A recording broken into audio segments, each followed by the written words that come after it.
Ներդրումներ չեն գալիս, բա ոնց պետք է գան, որ ներդրողները տեսնում են, չէ, որ ուզում ես ներդրում կատարես, շատ հետաքրքիր մի հատ կոմբինացիա է Հայաստանում գործում։ Հա, օրինակ տենց է մենք հոդաբաշխ պատասխան չստացանք, թե ինչի քրոնիմետրը Հայաստանից դուրս եկավ գեոպրոմայնինգը,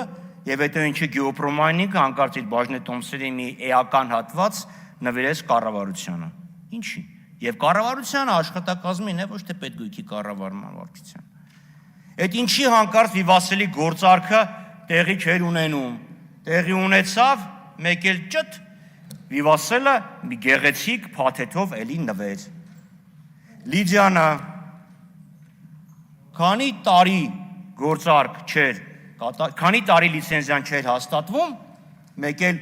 մի գեղեցիկ փաթեթ տալուց հետո հաստատվեց։ Ֆինանսական համակարգում դա կոչվում է ռեյդերություն։ Կառավարությունը նախավերջին նիստի ժամանակ հերթական 350 միլիոնանոց 2 վարկային համաձայնագիր հաստատեց։ Ու 350 եմ ասում, որտեղ մեկը եվրով էր, մյուսը դոլարով էր, որ բերում ես մի արժույթին, այդքան է։ Բյուջետային աջակցության վարկ։ Իսկ բյուջեն այն վիճակում է գտնվում, որ ինքը չի կարողանում օրվա ծախսերը փակել։ Մենք դրան ենք քննադատում։ Բյուջետային աջակցության վարկ, այլ ոչ թե կոնկրետ, չափելի հստակ արդյունք ունեցող հետագծելիություն ապահովող վարկեր, որոնք օրինակ գնում են տնտեսական պոտենցիալի աճին, մեծացմանը։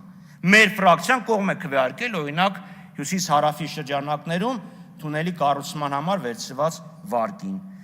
Ինչքանով են այդ վարկերը արդյունավետ օգտագործում եւ վերջապես, եթե մենք զտենք վարկը, առանց այդ վարկի մեր տնտեսական աճը ինչքան կլիներ։